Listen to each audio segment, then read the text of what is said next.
ચાલો આપણે ગુજકેટ ચેપ્ટર 3 માં 17 એમસીક્યુ લગભગ જોયા હતા. હવે આગળ 18મો એમસીક્યુ. 18મો એમસીક્યુ છેડા વચ્ચેનો વોલ્ટેજ E/2 થાય. છેડા વચ્ચેનો વોલ્ટેજ 18મો એમસીક્યુ. ચાલો, છેડા વચ્ચેનો વોલ્ટેજ E/2 થાય જ્યારે 2 એમ્પિયરનો વિદ્યુત પ્રવાહ 2 ઓહમના અવરોધમાંથી પસાર થાય તો કોષનો આંતરિક અવરોધ શોધો. એટલે તમને એક વિદ્યુત કોષ આપેલો છે. એ વિદ્યુત કોષ સાથે જ્યારે તમે 2 ઓહમનો અવરોધ જોડો છો ત્યારે તેમાંથી વહેતો પ્રવાહ આપેલો છે. આ R બરાબર 2 ઓહમ. ત્યારે તેમાંથી વહેતો પ્રવાહ આપેલો છે. ચાલો, I બરાબર 2 એમ્પિયર. અને જ્યારે પરિપથ પૂર્ણ હોય અને પરિપથમાંથી પ્રવાહ વહેતો હોય ત્યારે આના બે છેડા વચ્ચેનો વોલ્ટેજ એ ટર્મિનલ વોલ્ટેજ કહેવાય. એટલે ટર્મિનલ વોલ્ટેજ તમને આપેલો છે V બરાબર ε/2. તો તમારે આંતરિક અવરોધ R શોધવાનો છે. ચાલો, હવે આપણને ટર્મિનલ વોલ્ટેજ અને વિદ્યુત ચાલક બળનો સંબંધ ખબર છે. V ε - IR. ચાલો, V ની જગ્યાએ આપણે મૂકશું ε/2 is equal to epsilon minus I ની જગ્યાએ સૂત્ર આપણને ખબર છે epsilon upon R plus R. વિદ્યુત કોષમાંથી વહેતા પ્રવાહનું સૂત્ર આપણને ખબર છે અને ઇન્ટુ R.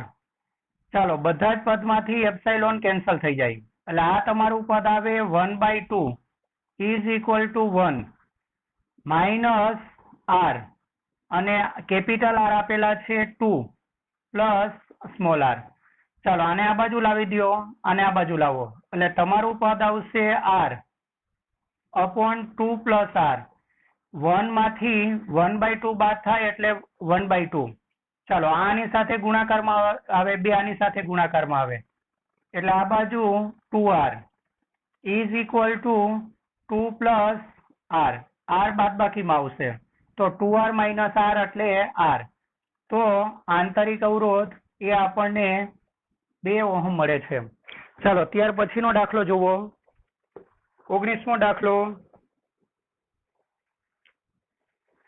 વાહકમાં વિદ્યુત પ્રવાહ સમય t સાથે એક સૂત્ર આપેલું છે એ રીતે બદલાય છે. એટલે વિદ્યુત પ્રવાહ I A 2t plus 3t square સૂત્ર પ્રમાણે બદલાય છે, જ્યાં I એમ્પિયરમાં અને t સેકન્ડમાં છે. તો વાહકના આડછેદમાંથી t બરાબર 2 સેકન્ડથી, ચાલો, t બરાબર 2 સેકન્ડથી t બરાબર 3 સેકન્ડના ગાળામાં પસાર થતો વિદ્યુત પ્રવાહ I શોધો. દરમિયાન પસાર થતો વિદ્યુત પ્રવાહ, એટલે વિદ્યુત પ્રવાહ નહીં પણ ભલે વિદ્યુત પ્રવાહ લખ્યું પણ વિદ્યુત ભાર શોધવાનો, કારણ કે નીચે ઓપ્શન બધા કુલમમાં છે એટલે વિદ્યુત ભાર શોધવાનો છે. ચાલો, હવે આપણને ખબર છે કે પ્રવાહ એટલે વિદ્યુત ભારનું સમયની સાપેક્ષે વિકલન. એટલે આપણે અહીંયા કહી શકીએ dq by dt is equal to 2t plus 3t square. ચાલો, એટલે આ ગુણાકારમાં જશે એટલે dq is equal to 2t dt plus 3t square into dt. ચાલો, સંકલન લઈ લ્યો. તો સંકલન લેતા આ બાજુ તમારું પદ આવશે q અને ચાલો આ બાજુ 2 બહાર નીકળી જશે t ઇન્ટુ dt પ્લસ 3 સંકલન t સ્ક્વેર dt અને સંકલનની હદ, ચાલો, 2 સેકન્ડ અને અહીંયા 3 સેકન્ડ, 2 અને 3 સેકન્ડ. ચાલો, તો આ તમારું પદ આવશે 2.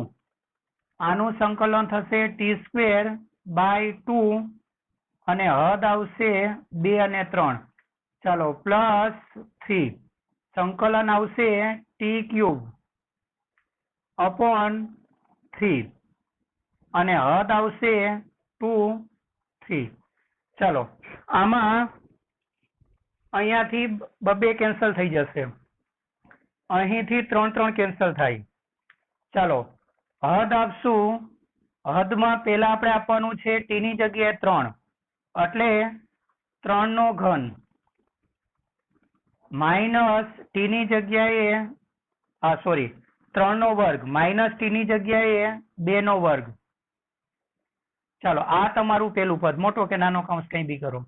ચાલો પ્લસ t ની જગ્યાએ લખવાનું છે 3 નો ઘન માઇનસ t ની જગ્યાએ લખો 2 નો ઘન. ચાલો સાદરૂપ આપો. માટે q બરાબર આપણું પદ આવશે 3 નો વર્ગ 9 માઇનસ 2 નો વર્ગ 4 પ્લસ 3 નો ઘન 27 માઇનસ 2 નો ઘન 8.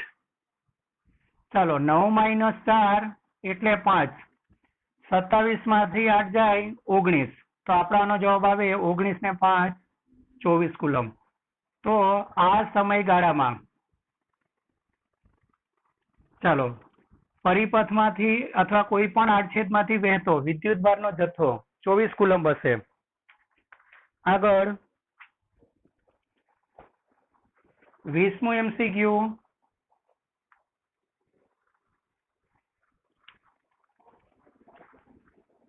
એક વિદ્યુત 20મું MCQ.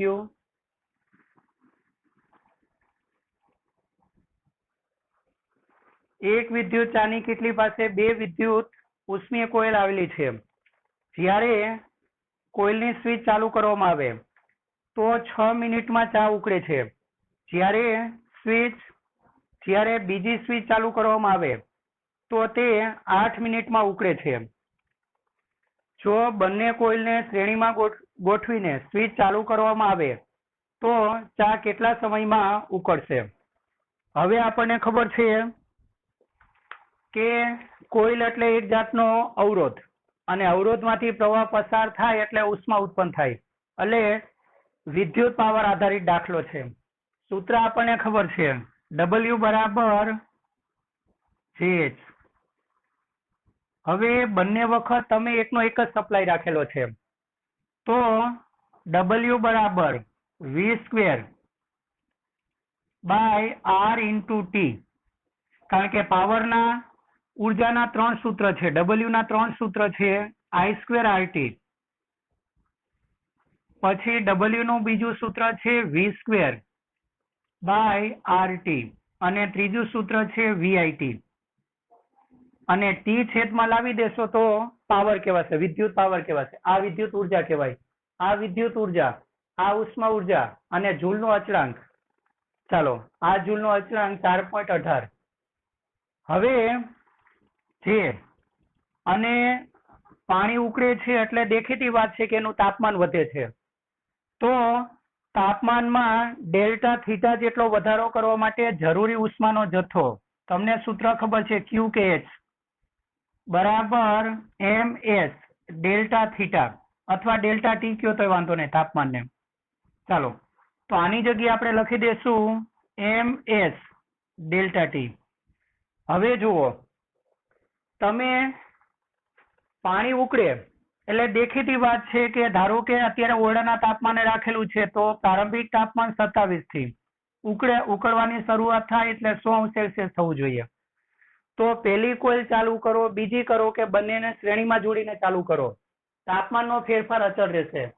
આપેલા જથ્થાનું પાણી પણ અચળ છે, એટલે પહેલા આપણે પહેલી કોઇલ ચાલુ કરવાની, બીજી વખત બીજી કોઇલ, ને ત્રીજી વખત બંનેને શ્રેણીમાં જોડીને. 3 કેસમાં સપ્લાય એકનો એક જ છે એટલે V અચળ. ચાલો જૂલનો અચળાંક 4.18 અચળ. આપેલા જથ્થાનું પાણી, એટલે પાણીનો જે જથ્થો છે કીટલીમાં એ પણ અચળ. પાણીની વિશિષ્ટ ઉષ્માધારિતા એ પણ અચળ 1. અને જરૂરી તાપમાનનો વધારો પણ દરેક કેસમાં સરખો, કારણ કે દરેક કેસમાં ઓરડાના તાપમાનથી 100°C સુધી લઈ જવાનું. ચાલો તો હવે તમે કહી શકો આમાં તમે કહી શકો આ ગુણાકારમાં જશે એટલે T ચલે છે R. ચાલો પ્રથમ કોઇલ માટે તમે જો આ સૂત્ર લખો પ્રથમ કોઇલ માટે, તો પ્રથમ કોઇલ માટે આ સૂત્ર જ્યારે આપણે લખીએ ત્યારે T1 ચલન કાઢવા માટે અચળાંક K લઈ લો, KR1.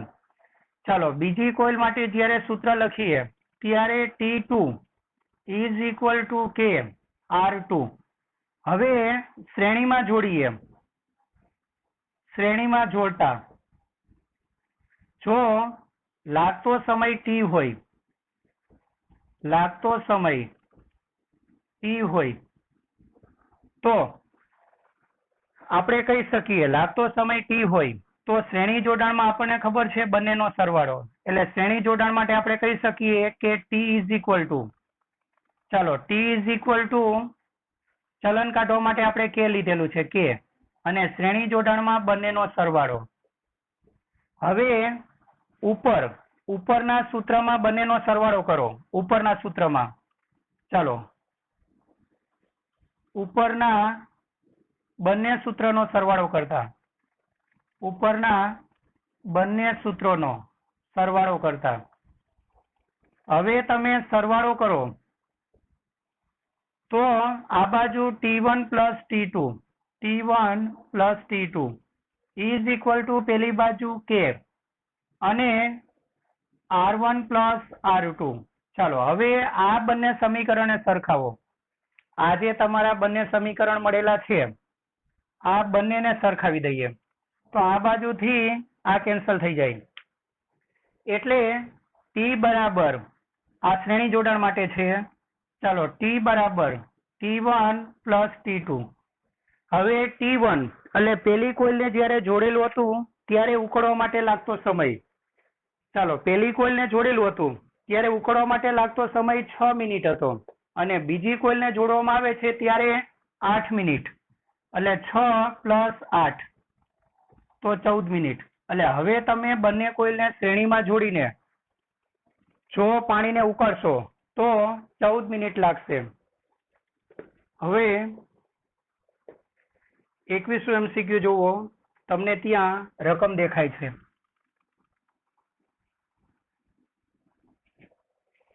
કયા કોષમાં કોષના બે છેડા વચ્ચેનો વિદ્યુત સ્થિતિમાનનો તફાવત તેના EMF કરતા અધિક છે? તો તમે આનો જવાબ કહી શકો. બે પ્રક્રિયા આવે, કોષ ચાર્જિંગ પ્રક્રિયા, કોષ ચાર્જિંગ અને ડિસ્ચાર્જિંગ, કોષ ચાર્જિંગ પ્રક્રિયા. હવે ચાર્જિંગ પ્રક્રિયામાં છે ને એ વોલ્ટેજ એ ટર્મિનલ વોલ્ટેજ EMF કરતા મોટો હોય, ટર્મિનલ વોલ્ટેજ EMF કરતા મોટો હોય, અને એ વખતે આપણને ખબર છે કે બેટરીના ધન ધ્રુવમાં પ્રવાહ દાખલ થાય, કારણ કે ધન ધ્રુવમાં દાખલ થાય તો જ એ ચાર્જ થાય, દૈવાજિક પ્રવાહ. ચાલો, અને આ વખતે તમારું સૂત્ર તમને ખબર છે V is equal to epsilon plus IR, એટલે વોલ્ટેજ આ બંનેના સરવાળા જેટલું છે. હવે જો ડિસ્ચાર્જિંગ થતો હોય તો આપણને ખબર છે ડિસ્ચાર્જિંગ કોર્સ થતો હોય તો એનો ટર્મિનલ વોલ્ટેજ એના EMF કરતા નાનો હશે, અને આ વખતે પ્રવાહ એના ધન ધ્રુવમાંથી નીકળતો હશે. ચાલો, અને આ વખતનું સૂત્ર તમને ખબર છે V is equal to epsilon minus IR. હવે તમને શું કીધેલું છે? ટર્મિનલ વોલ્ટેજ કયા કેસમાં મોટો હશે?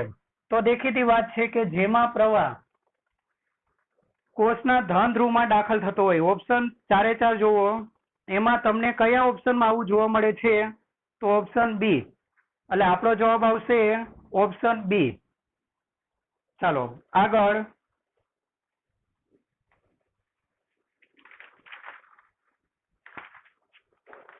ત્યાર પછી એટલે આપણો આનો જવાબ આવશે ઓપ્શન બી, આ આપણો આન્સર. ચાલો 22મો MCQ જોવો.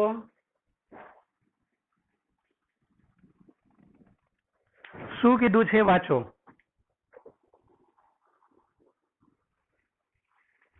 મીટર બ્રિજના પ્રયોગમાં તટસ્થ બિંદુ વાયરના એક છેડેથી 20 સેન્ટીમીટરે મળે છે.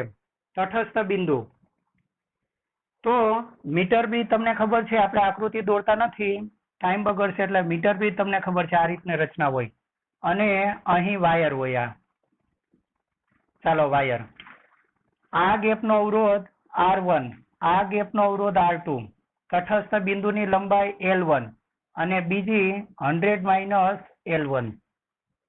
ચાલો, મીટર બીજના પ્રયોગમાં તટસ્થ બિંદુ વાયરના એક છેડેથી 20 સેન્ટીમીટર અંતરે મળે છે, એટલે L1 20 સેન્ટીમીટર. જ્યારે અવરોધ X બીજા અવરોધ Y સાથે સંતુલનમાં છે, એટલે R1 ને X કીધેલું છે અને બીજા અવરોધ માટે Y લીધેલો છે.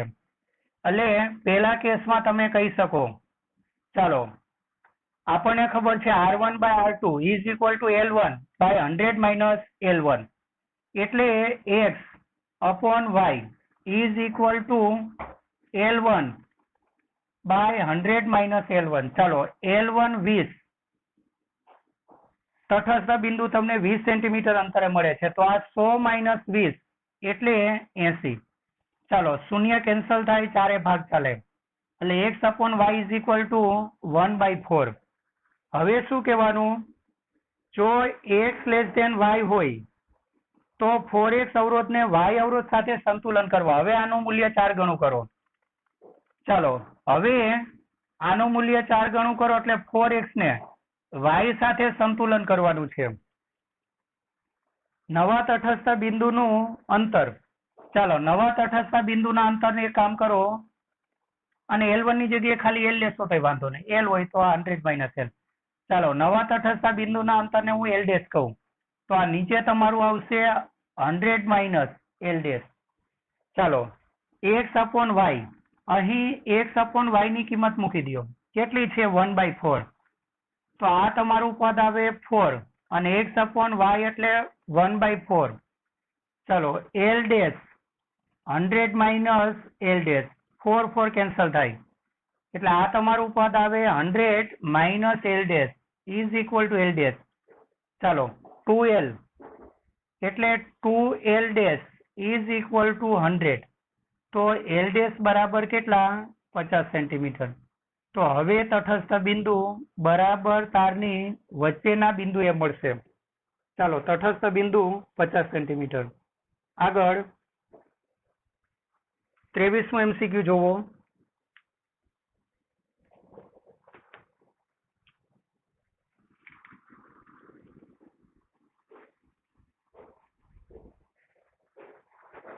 જુઓ, પોટેન્શિયોમીટરના પરિપથમાં 2 વોલ્ટ EMF, એટલે તમને EMF આપેલું છે 2 વોલ્ટ, 2 વોલ્ટ EMF અને 5 ઓહમ અવરોધ વાળો કોષ જોડેલ છે, એટલે કોષનો EMF 2 વોલ્ટ અને અવરોધ એટલે એનો આંતરિક અવરોધ કહેવાય. ચાલો, આંતરિક અવરોધ તમને આપેલો છે 5 ઓહમ, એ ઘણો વધારે કહેવાય, પણ કઈ વાંધો નહીં, અહીંયા આપેલું છે તો લઈ લઈએ. તથા એક સમાન જાડાઈ ધરાવતો 1000 સેન્ટીમીટર લાંબો, એટલે પોટેન્શિયોમીટર તારની લંબાઈ 1000 સેન્ટીમીટર, પણ આપણે ઉપર બધું SI પદ્ધતિમાં છે, એટલે 1000 એટલે 2 શૂન્ય નીકળી જાય એટલે 10 મીટર. ચાલો, 1000 સેન્ટીમીટર લાંબો અને 15 ઓહમ અવરોધ ધરાવતો વાયર જોડેલો, એટલે પોટેન્શિયોમીટર તાર છે લગભગ 400 થી 1000 સેન્ટીમીટર સુધી લાંબો હોય, અહીં 1000 લીધેલો છે. ચાલો, એનો તમને અવરોધ આપેલો છે, પોટેન્શિયોમીટર તારનો અવરોધ એટલે આપણે એને L રો કહેતા, એ તમને ખબર હશે.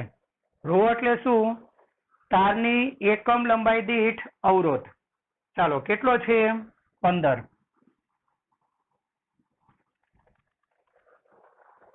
તો વાયરનું વિદ્યુત સ્થિતિમાન પ્રચલન, હવે આપણને ખબર છે વિદ્યુત સ્થિતિમાન પ્રચલનનું સૂત્ર આપણને ખબર છે.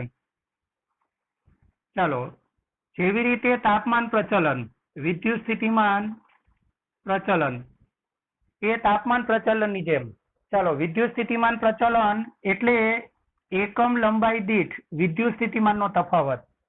ચાલો, તો V/L, V/L. હવે V નું સૂત્ર આપણને ખબર છે, V is equal to IR, અહીંયા આપણે સંકેત કેપિટલ એલ લીધેલો છે તો એલ લઈ લ્યો. ચાલો એલ. હવે અહીં ચાલો IR બાય એલ.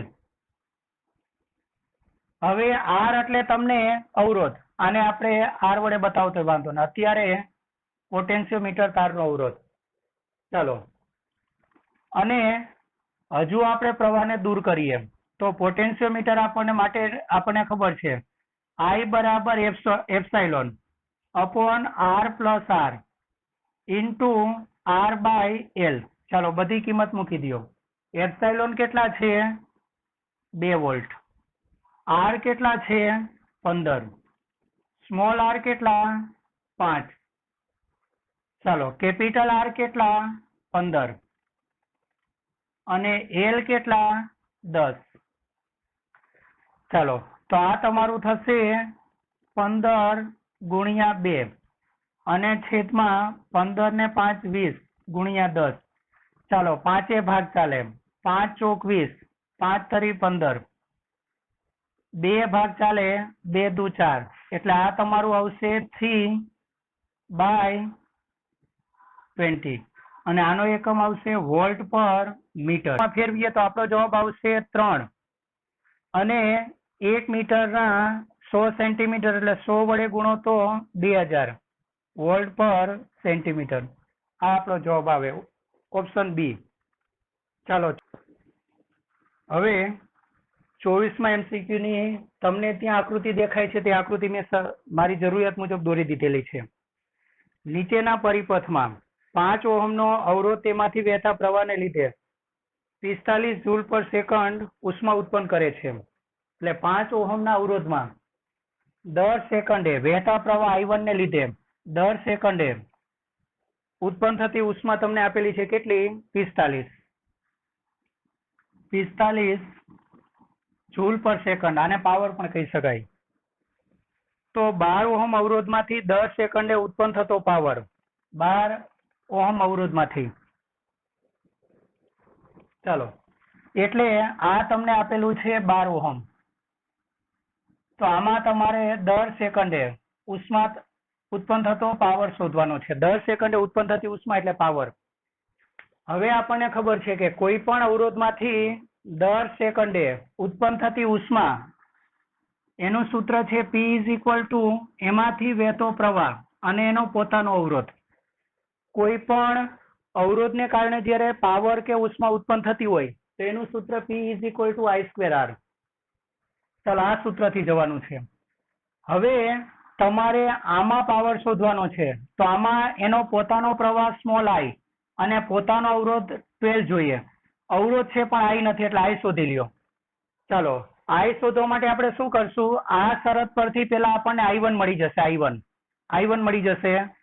ચાલો 5 ઓહમ અવરોધ માટે આપણે પાવરનું સૂત્ર અપ્લાય કરીએ. 5 ઓહમ માટે ચાલો પાવરનું સૂત્ર પાવર P = I²R, પણ એનું I એટલે I1² ઇન્ટુ R. પાવર આપેલો છે 45 અને I1² શોધવાનું છે અને R આપેલો છે 5. ચાલો આ 9 ભાગ ચાલે, 9 × 5 = 45. વર્ગ દૂર કરો એટલે I તમને મળશે 3 એમ્પિયર. ચાલો I મળે 3 એમ્પિયર. હવે ઉપરની શાખાના બંને અવરોધો શ્રેણીમાં છે એટલે એનું સમતુલ્ય અહીંયા I1 એને અનુરૂપ R1 કહું, I2 એને અનુરૂપ સમતુલ્ય અને R2 કહું તો એનું સમતુલ્ય થશે 9 ને 6 15. ચાલો હવે આપણને ખબર છે કે ઉપરની શાખા અને નીચેની શાખા સમાંતર જોડાણમાં છે એટલે સમાંતર જોડાણમાં વોલ્ટેજ સમાન હોય. તો સમાંતર જોડાણ માટે ઉપરની શાખાના વોલ્ટેજને હું V1 કહું અને નીચેની શાખાના વોલ્ટેજને V2. એટલે આપણો પ્રયત્ન છે I1 I2 શોધવાનો, કારણ કે I1 I2 = I અને I મળશે તો જ આમાં પાવર મળશે.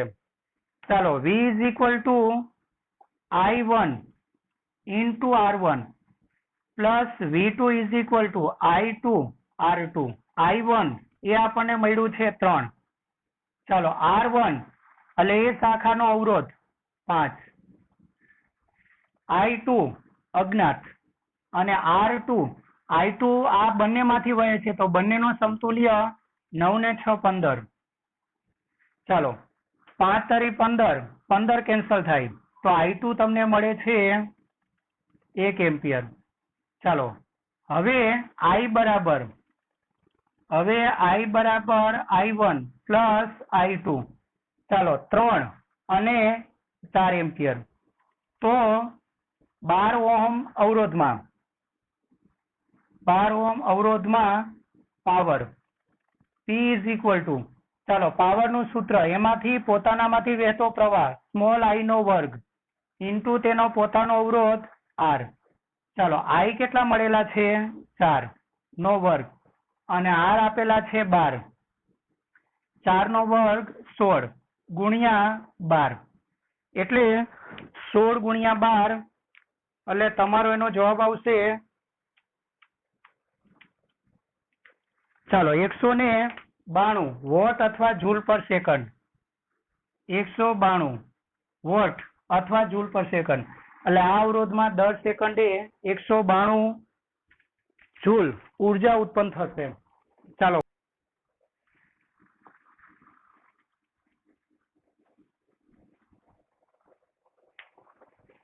પોટેન્શિયોમીટરનો વિદ્યુત સ્થિતિમાન પ્રચલન એક સરખો છે બે વિદ્યુત કોષોને શ્રેણીમાં.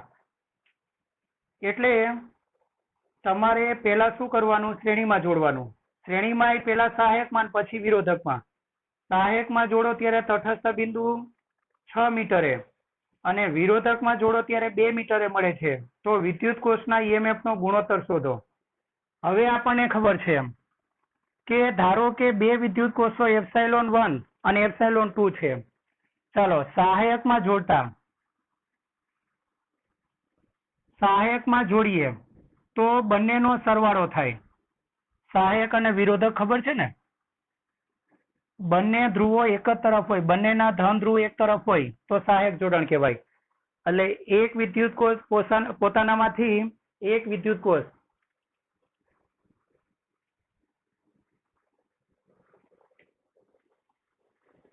ચાલો સહાયક જોડાણ એટલે બંનેના ધન ધ્રુવ એક તરફ હોય એટલે એક વિદ્યુત કોષ પોતાનામાંથી જે દિશામાં પ્રવાહ વહેવડાવે બીજો વિદ્યુત કોષ પણ એ જ દિશામાં વહેવડાવે. એટલે આમાં બંનેના EMF નો સરવાળો થાય એટલે ε1 પ્લસ ε2 ચલે છે તટસ્થ બિંદુ કેટલા અંતરે, L1 અંતરે. L1 તમને આપેલું છે કેટલા અંતરે મળે છે જોવો જોઈ, 6 મીટર અંતરે. ચાલો એટલે આ 6 મીટર અંતરે. હવે આપણે શું કરવાનું છે, વિરોધકમાં જોડવાનું. ચાલો વિરોધકમાં જોડીએ તો બંનેની બાદબાકી ε1 માઇનસ ε2 ચલે છે. ચાલો તટસ્થ બિંદુ કેટલા અંતરે મળે છે, 2 મીટર એટલે આ 2. હવે ગુણોત્તર લઈ લ્યો તો ε1 plus ε2 upon ε1 minus ε2 is equal to 6/2. તમારે શું કરવાનું છે, બંનેના વિદ્યુત કોષોના EMF નો ગુણોત્તર ε1/ε2 શોધવાનું છે. ચાલો યોગ પ્રમાણ કરો, નીચે વિયોગ પ્રમાણ. એટલે યોગ વિયોગ પ્રમાણ કરીએ એટલે ε1 પ્લસ ε2 ε1 પ્લસ ε2. ચાલો યોગ પ્રમાણ એટલે પ્લસ, વિયોગ એટલે માઇનસ. ε1 માઇનસ ε2 ચિહ્ન બદલાઈ જાય. ε1 અને આ પ્લસ ε2. ચાલો ઉપર 6 પ્લસ 2 અને નીચે 6 માઇનસ 2. ε2 કેન્સલ થાય, આમાંથી ε1 કેન્સલ થાય એટલે તમારું પદ આવે 2ε1 બાય 2ε2 કેન્સલ થાય.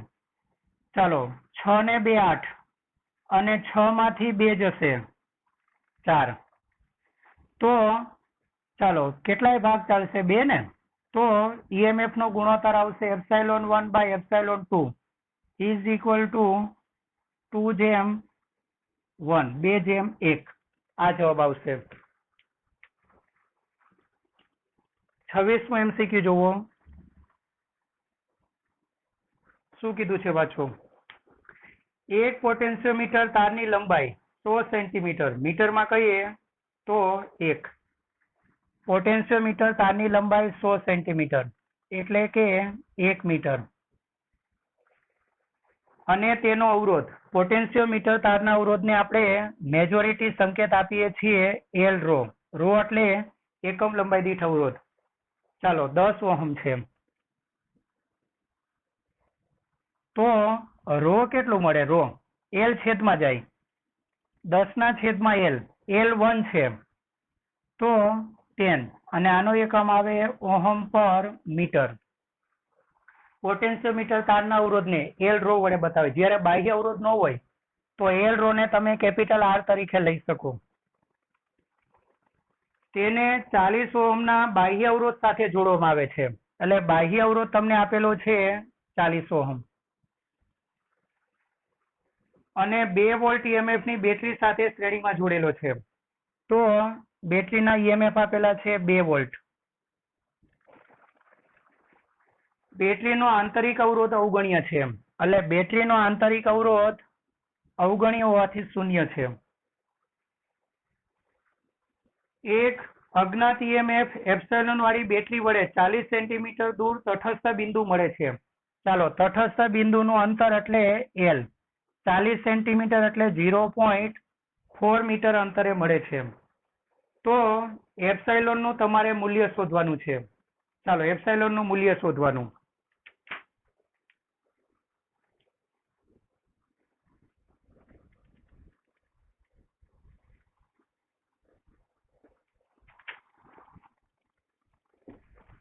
હવે આપણને ખબર છે કે એપ્સિલોન ઇઝ ઇક્વલ ટુ વિદ્યુત સ્થિતિમાન પ્રચલન ઇન્ટુ એલ. ચાલો, અને આ નવા એપ્સિલોન ને એપ્સિલોન ડેશ કહી દઉં. હવે વિદ્યુત સ્થિતિમાન પ્રચલન એટલે આપણને ખબર છે ફાઈ બરાબર V by L into L. અને વિદ્યુત સ્થિતિમાન પ્રચલનનું ડાયરેક્ટ સૂત્ર બી તમને ખબર છે. ડાયરેક્ટ સૂત્ર લખી દો. ચાલો, વિદ્યુત સ્થિતિમાન પ્રચલનનું સૂત્ર તમને ખબર છે. આ સૂત્ર છે epsilon rho upon R plus L rho plus R into L. આ સૂત્ર યાદ ન હોય તો યાદ રાખજો. વિદ્યુત સ્થિતિમાન પ્રચલનના ઘણા બધા સૂત્ર છે. એક તો વી બાય કેપિટલ એલ, પછી એક આ સૂત્ર, પછી હજુ વિદ્યુત સ્થિતિમાન પ્રચલનનું એક બીજું સૂત્ર છે આઈ રો બાય એ, પછી વી બાય એલ. ત્રીજું સૂત્ર વિદ્યુત સ્થિતિમાન પ્રચલનનું આ છે. ચાલો, બધી કિંમત મૂકી દો. એપ્સિલોન કેટલો છે? આ તમારી ચાલક બેટરી કહેવાય, અને આ ગૌણ બેટરી જેનું વિદ્યુત ચાલક બળ માપવું છે તે ગૌણ બેટરી. ચાલો, એપ્સિલોન કેટલા? 2. રો કેટલા મળેલા છે તમને? 10. ચાલો, બાહ્ય અવરોધ 40 પ્લસ એલ રો.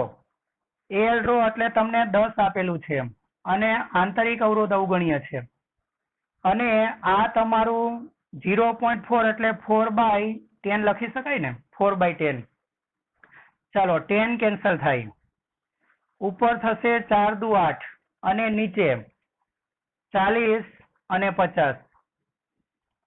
ચાલો, 2 ભાગ ચાલશે એટલે આ તમારું આવશે 4/25, અથવા 2 વડે ગુણી દો ને, 2 વડે ગુણી દો. ચાલો, એટલે 8 દુ 16 ભાગ્યા 100. ચાલો, એટલે 0.16 વોલ્ટ. તો આ જે અજ્ઞાત બેટરી છે તેનું ઈએમએફ 0.16 વોલ્ટ મળશે. હવે 27 વાંચો. 2 વિદ્યુત ગોળાઓને 25 વોલ્ટ. ચાલો, વિદ્યુત ગોળા 1 માટે તમને પાવર અને વોલ્ટેજ આપ્યો છે. ગોળા 1 માટે તમને પાવર આપેલો છે. ચાલો, કેટલો આપેલો છે? 25 વોલ્ટ. 25 વોલ્ટ. અને વોલ્ટેજ આપેલો છે 220 વોલ્ટ. એવી જ રીતે ગોળા 2 માટે તેમને 440 વોલ્ટના સપ્લાય સાથે શ્રેણીમાં જોડવામાં આવે છે. તો કયો ગોળો ફ્યુઝ થશે તે કહેવાનું. હવે તમારે શું કરવાનું, શ્રેણીમાં જોડ્યા પછી જે પરિપથમાંથી જે પ્રવાહ વહે એ પ્રવાહ વ્યક્તિગત ગોળા માટે જે પ્રવાહ મળે તેના કરતા વધારે હોય તે ડિફ્યુઝ થશે. એટલે પહેલા તમારે બંને ગોળા માટે પ્રવાહ અને અવરોધ શોધવાનો, કારણ કે શ્રેણીમાં જોડ એટલે અવરોધનું જોડાણ થવાનું ને. ચાલો હવે આપણે બે વસ્તુ શોધી નાખીએ, પ્રવાહ અને અવરોધ. ચાલો તો power P is equal two VI, power અથવા V આ પેલા ગોળા માટે બધા વન સંકેત આપી દો ને. P1 is equal two V1 I1, P is equal two VI પરથી. ચાલો માટે I1 is equal two P1 25 by V1 220. ચાલો તો 25 220 પછી સાદરૂપ આપી દઈએ. ચાલો એટલે I1 is equal two P1 by V1 એટલે 25 છેદમાં V1 220. ચાલો P is equal to V square by R, અહીં બધા વન સંકેત આવશે. તો R1 is equal two V1 square એટલે 220 નો વર્ગ અને છેદમાં P1, આ ઉપર જાય આ નીચે આવે, P1 25. ચાલો એવી જ રીતે ગોળા 2 માટે પછી આનું સાદરૂપ આપી દઈએ એક સાથે બધાનું. ચાલો ગોળા 2 માટે રેટિંગ આપેલા છે, ગોળા 2 માટે તમને રેટિંગ આપેલા છે, એનો પાવર P2 100 વોટ અને એના વોલ્ટેજ V2 220 વોલ્ટ. ચાલો તો I2 બરાબર P2 એટલે 100 અને છેદમાં 220 અને એનું P2 is equal two R2 direct લઈ લઈએ. ચાલો R2 તો આપણને ખબર છે R2 એટલે V2 સ્ક્વેર, V2 એટલે 220 નો વર્ગ અને છેદમાં P 100. ચાલો બધાનું સાદરૂપ આપી દઈએ. સાદરૂપ આપીએ તો 25 ભાગ્યા 220. ચાલો 0.1136 એમ્પિયર. ચાલો આ તમારું થશે 220 ભાગ્યા 25 એટલે આ તમારું થશે 1936. ચાલો આમાં 100 ભાગ્યા 220 એટલે 0.4545 આટલા એમ્પિયર અને R2 તમારું આવશે 220 નો વર્ગ, 220 ગુણ્યા 220 ભાગ્યા 100 એટલે 484 ઓમેગા. ચાલો હવે બંનેને તમારે શ્રેણીમાં જોડવાના. કેટલા વોલ્ટેજ સાથે જોવો જોઈએ રકમમાં? 440 વોલ્ટના અવરોધ સાથે. તો પરિપથમાંથી વહેતો પ્રવાહ, ચાલો શ્રેણીમાં જોડતા પરિપથમાંથી વહેતો પ્રવાહ, શ્રેણીમાં જોડતા પરિપથમાંથી વહેતો પ્રવાહ I બરાબર V અપોન ઓહમના નિયમ મુજબ શ્રેણીમાં જોડેલ હોવાથી R1 પ્લસ R2.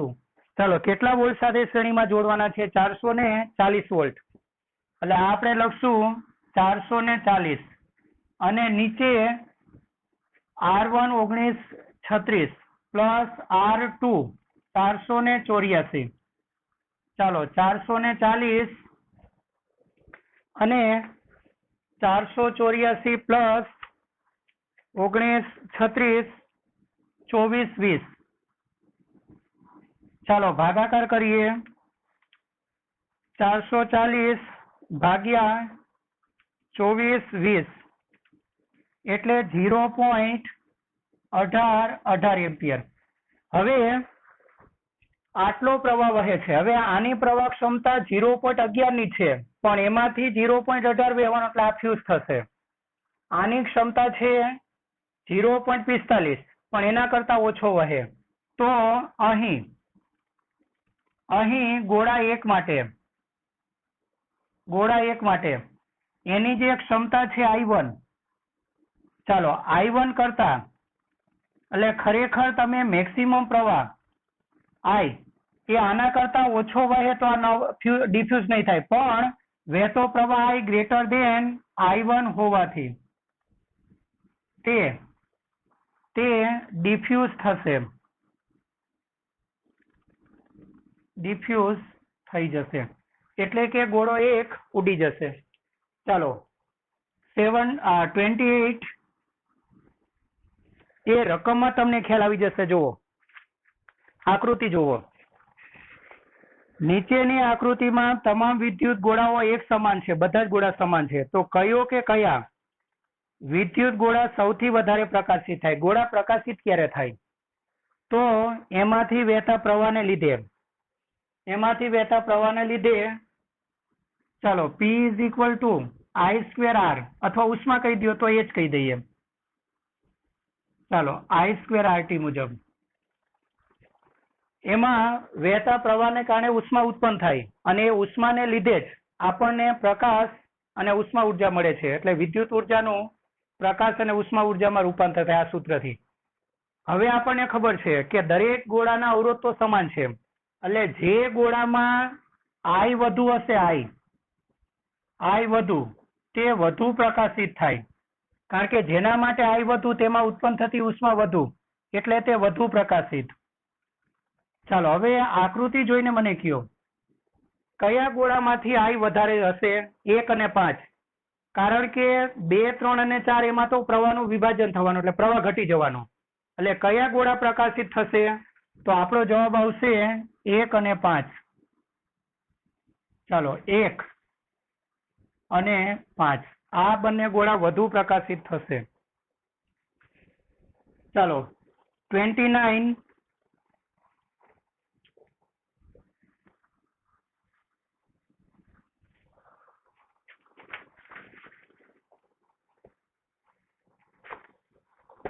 આકૃતિ જુઓ. એ આકૃતિ સરળતા માટે હું અહીં દોરી દઉં છું. W છે એ ઓહમનો સંકેત છે. ચાલો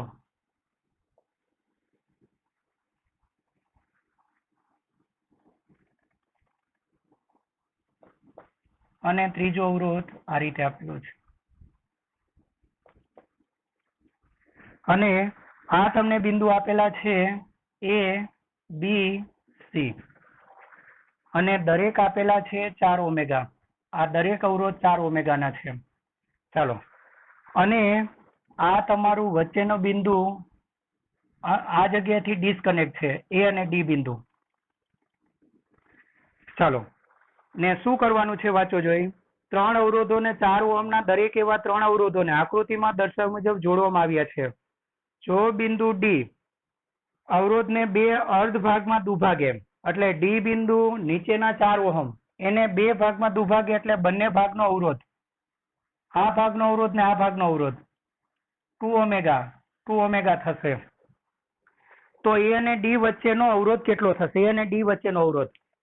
તો તમારે શું કરવાનું? A અને D વચ્ચે બેટરી જોડવાની, અથવા બેટરી જોડવાની કલ્પના કરવાની. જે બે બિંદુ વચ્ચેનો સમતુલ્ય અવરોધ શોધવાનો હોય તેમની વચ્ચે બેટરી જોડવાની કલ્પના કરવાની. હવે તમે બેટરી જોડશો તો એમાં જે પ્રવાહ દાખલ થાય એ પ્રવાહ આમાંથી નહીં જાય, ડિસ્કનેક્ટ છે આ, એટલે આમાંથી I1, આમાંથી I2.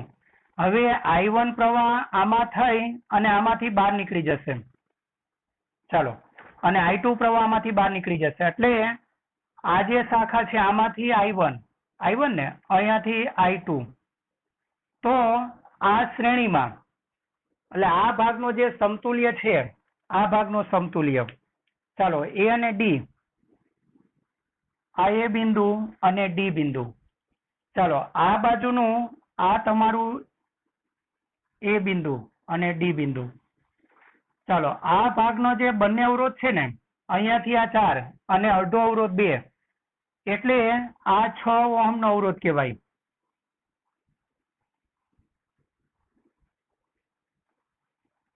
ચાલો અને આ બાજુનો પણ 6 ઓહમનો અવરોધ, એ બંને પાછો સમાંતરમાં. તો એ અને ડી વચ્ચેનો સમતુલ્ય અવરોધ આર એ ડી ડાયરેક્ટ લખી દઈએ. સમાંતર જોડાણ તો આર બાય એન સૂત્ર પરથી આર એટલે 6 અને એવા 2 ભાગ, તો સમતુલ્ય અવરોધ તમને મળશે 3 ઓમેગા. અને આ ચેપ્ટરમાં હવે છેલ્લું એમસીક્યુ લઈ લઈએ, 30મું એમસીક્યુ. એક જ લંબાઈના અને એક જ આડછેદનું ક્ષેત્રફળ વાળા પણ જુદા જુદા વિશિષ્ટ અવરોધ ρ1 અને ρ2 ના બે વિદ્યુત વાહકોને શ્રેણીમાં જોડેલ છે. હવે બે વિદ્યુત વાહક, ધારો કે આ પહેલો વાહક અને આ બીજો વાહક, બંનેની લંબાઈ સરખી છે, અથવા વાહકને આપણે દોરી દઈએ. ચાલો, બંનેના આડછેદના ક્ષેત્રફળ સમાન છે, બંનેની લંબાઈ સમાન છે L, આની લંબાઈ પણ L, અને આનો વિશિષ્ટ અવરોધ કે અવરોધકતા ρ1 અને ρ2. તો આ બંનેને શ્રેણીમાં જોડેલા છે, તો સંયોજનનો વિશિષ્ટ અવરોધ કેટલો થાય? હવે સંયોજન એટલે વચ્ચેની દિવાલ કાઢીને આખે આખું એક જ વિચારવાનું. ચાલો આખું એક જ વિચારો. તો એનો આડછેદનું ક્ષેત્રફળ એ થશે, એની લંબાઈ 2L થશે, એનો વિશિષ્ટ અવરોધ ρ કહી દઈએ. તો અને આના સમતુલ્યને હું R કહું, આનો અવરોધ R1, આનો અવરોધ R2. તો શ્રેણી જોડાણ માટે આપણને ખબર છે. ચાલો શ્રેણી જોડાણ માટે સમતુલ્ય અવરોધને આપણે R કહી દઈએ. તો R is equal two R1 plus R2. હવે R નું સૂત્ર આપણને ખબર છે, R એટલે ρL બાય A. ચાલો આના માટે લખશું ρ1 લંબાઈ બંનેની સરખી છે L, અપોન આડછેદનું ક્ષેત્રફળ સરખું. ચાલો ρ2 L અપોન આડછેદનું ક્ષેત્રફળ A. સમતુલ્ય માટે આપણે ρ લીધેલું છે, પણ સમતુલ્યની લંબાઈ 2L થવાની, અપોન એનું આડછેદનું ક્ષેત્રફળ એનું એ જ રહેવાનું. સમાંતરમાં જોડેલા હોત ને આ બંનેને, તો આડછેદ ડબલ થાત અને લંબાઈ એટલી જ રહેત. આ ધ્યાન રાખજો. ચાલો બધામાંથી એ કેન્સલ થઈ જાય, L કેન્સલ થાય.